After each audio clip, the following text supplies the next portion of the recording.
Hey guys, so dahil August nga ngayon, tara samahan nyo kami gumawa ng project. So gagawa tayo ng project ni Liam ngayong buwan ng wika. So tingnan nyo ngayon dyan, nagpe-paint-paint lang kaming dalawa. Basta panoorin nyo hanggang dulo.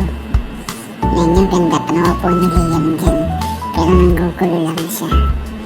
At ngayon na didikit na natin yung title ng pinaka-project niya at gumagawa na tayo ng mga character, yung mga gaganap.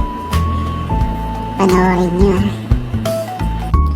So ngayon magdidikit lang tayo ng barbecue stick dyan sa mga print out ng character na gagamitin natin sa puppet theater. Ito ay kwento ng pamilya, no? At ngayon naman didikit na natin yung bahay. Yan yung magtatago sa ulap. Dikit natin, may aso pa yan. Yan yung bantay ng bahay. Kasi may pumasok sa kubo, kaya kailangan ng bantay. Yan yung magbabantay ng bahay. So ayan na, nadikit na natin siya sa lugar. So gawa naman tayo ngayon ng ulap.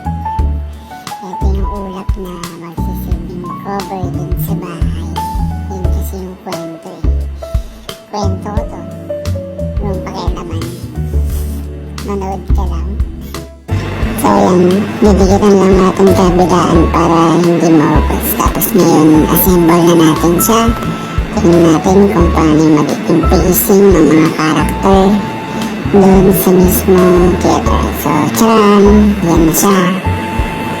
Ready na.